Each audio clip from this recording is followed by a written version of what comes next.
Allô, on a fait une petite introduction sur les fonctions sinus-cosinus, là. En réalité, ce qu'on va faire en ce moment, c'est de voir un peu les propriétés des fonctions quand je suis en présence de fonctions sinus et cosinus. Parce qu'on va se rendre compte que, par exemple, quand je vais parler de croissance ou de décroissance, bien, il n'y a pas juste un intervalle qui sera croissant ou un intervalle qui sera décroissant, il va y en avoir plusieurs. Même principe, si je regarde le graphique qui est juste ici, bien, des zéros, je me rends compte qu'il y en a souvent, il y en a à plusieurs endroits. Fait que, ce qu'on va regarder, c'est comment je vais pouvoir analyser tout ça finalement selon les propriétés qui me seront demandées. Fait que le graphique que j'ai représenté ici, c'est une fonction sinus de la règle 2 sin de 2 parenthèses x moins pi sur 2 plus 1. On se rappelle que dans la fonction, tout ce qui est ici, le 2 parenthèses x moins pi sur 2, c'est mon b x moins h. Donc, tout ça, ça représente l'angle que je calcule, l'angle en radian. Donc, quand j'aurai déterminé qu'est-ce que ça vaut en remplaçant mon x par une valeur, bien là, je serai capable de faire le sin de cet angle-là, la réponse fois 2 et ensuite plus 1. Fait que ce qu'on a vu dans les dernières vidéos, entre autres, c'est qu'on a déterminé comment calculer l'amplitude. Par exemple, si j'avais seulement le graphique, je me rendrais compte que mon maximum ici est à 3. Fait que j'ai le maximum qui est ici à 3. Mon minimum, lui, ici, est à moins 1. Et là, je serais capable de déterminer c'est quoi l'amplitude, parce qu'on sait que l'amplitude, c'est la moitié de la distance entre le max et le min. Fait que si je fais max moins minimum divisé en 2, je vais obtenir mon amplitude, et cette amplitude-là, c'est équivalent à la valeur de mon A dans ma fonction. Fait qu'ici, si je faisais 3 moins 1 divisé par 2, effectivement, ça me donnerait bien 2. Fait que je suis capable d'aller chercher une première information. À partir d'ici, moi, j'ai été capable d'identifier facilement le maximum et le minimum de ma fonction. Oui, il revient souvent, mais si je n'avais pas eu le graphique, j'aurais pu le calculer à partir de mon amplitude et de mon K. Parce qu'on sait que le maximum, c'est K plus la valeur absolue de A et que le minimum, c'est K moins la valeur absolue de A. Fait qu'ici, on avait le maximum qui était 3 et le minimum qui était moins 1. Fait que là, je suis capable d'aller chercher ça. Sauf que je me rends compte que mon maximum, il revient plusieurs fois. Donc, à quel endroit j'ai mon maximum? Si je regarde ici, je l'ai à, voyons, à 3 pi sur 4. Oui, c'est ça. J'avais un blanc. À 3 pi sur 4. Je l'ai encore une fois plus loin, puis je l'ai une fois en avant, puis même devant ça, je l'ai aussi. Mais moi, je sais que quand je fais la distance entre deux maximums, ou par exemple, quand je fais la distance entre deux points d'inflexion, c'est la même chose que ma période. D'un sens, c'est la longueur de mon motif. Fait que moi, je sais que mon maximum, si je voulais savoir quand est-ce qu'il se produit, à quel moment il arrive, dans ce cas-ci, il arrive à 3 pi sur 4, et il faudrait que j'ajoute un certain, soit une fois la période, 2 fois la période, ou encore que j'enlève une fois la période et que j'enlève 2 fois la période pour aller trouver les maximums précédents. Même chose ou suivant, même chose pour le minimum. Donc, mon minimum est à pi sur 4, le premier, si je suis dans les x positifs. Fait que je me rends compte que si j'ajoute ma période, je vais retrouver un deuxième minimum. J'ajoute une deuxième période, je vais en retrouver un troisième. Et là, je pourrais en trouver plusieurs. Même chose si je recule. Donc, si j'enlève une période, j'aurai le minimum qui se trouvait juste avant celui que j'avais établi comme étant le premier. Ensuite, qu'est-ce qu'on pourrait trouver? On pourrait parler du domaine. Donc, dans une fonction sinusoïdale, que ce soit sin ou cos, le domaine, à moins d'avoir un contexte qui nous limite, le domaine, ce serait tous les nombres réels, donc toutes mes valeurs de x qui peuvent être possibles. Si je regarde du côté du codomaine, à ce moment-là, mon codomaine, qui est mon image là, dans mes Y, ça va se promener entre le minimum et le maximum.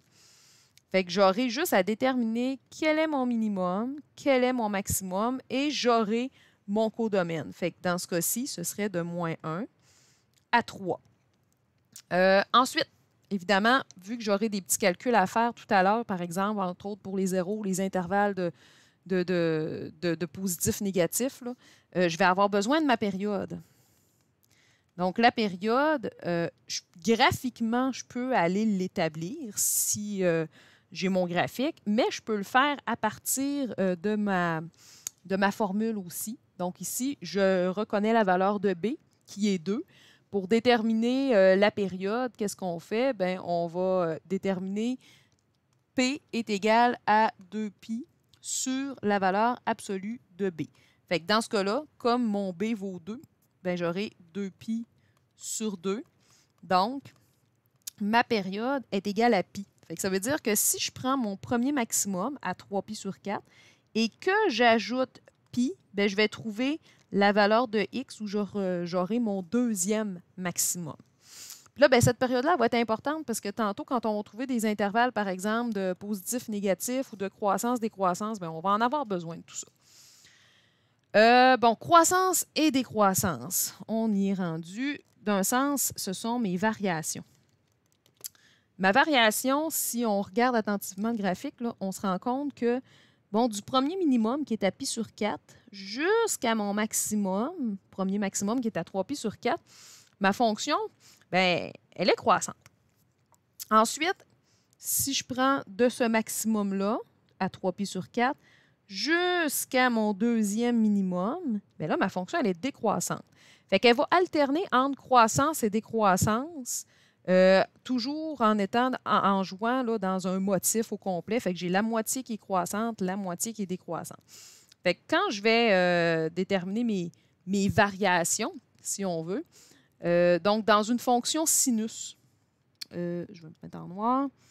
Dans la fonction sinus, on avait déjà vu un peu là, dans les autres vidéos, si A fois B est positif, donc A fois B est positif, ma fonction est croissante à partir de HK. Donc, mon premier HK, dans ce cas-ci, ce serait π sur 2, 1. Ici, ma fonction, elle commence en étant croissante. Donc, elle est croissante. Si mon AB est négatif,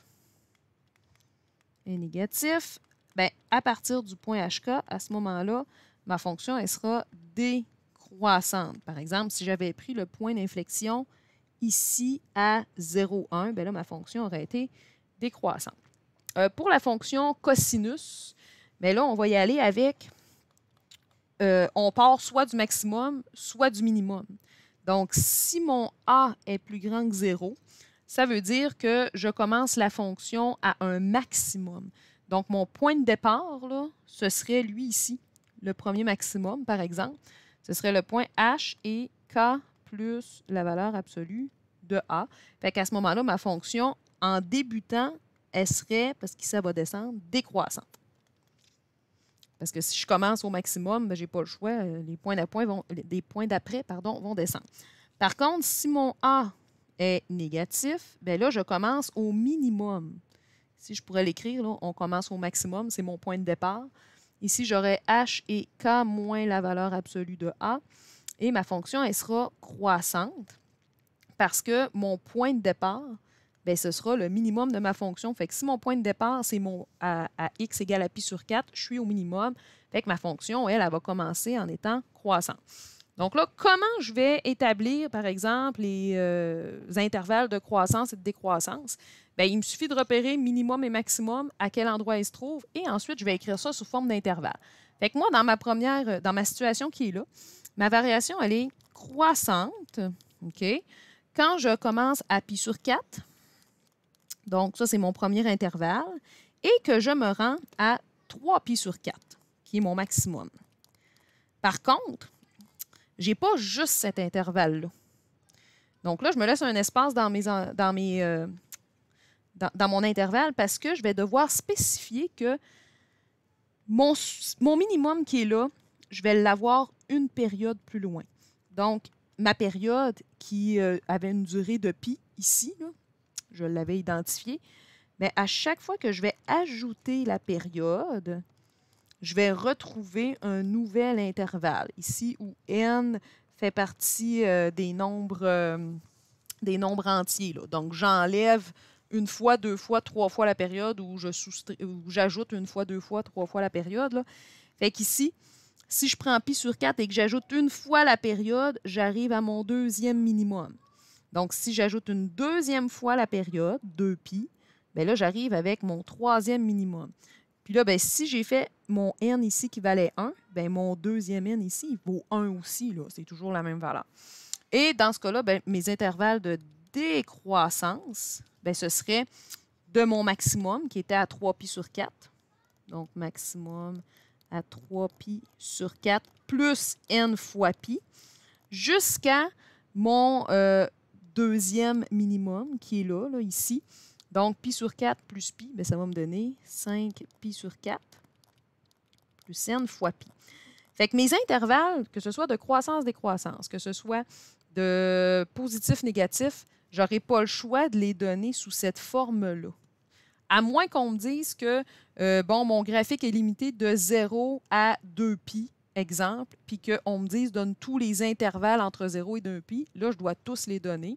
Mais si je suis dans une situation comme celle actuelle, où je n'ai pas d'intervalle précis, on ne me dit pas quand ça finit, quand ça débute, bien, je donne un seul intervalle de croissance ou de décroissance et j'indique qu'en ajoutant ou en enlevant la période n fois, bien, je vais retrouver ces intervalles-là. Pour ce qui est du signe, c'est le même principe. Donc, quand j'aurai le signe soit positif ou négatif, bien, ça va me prendre mes zéros de ma fonction. Là, ici, ils ne sont pas donnés, puis je ne vous montrerai pas tout de suite comment les calculer.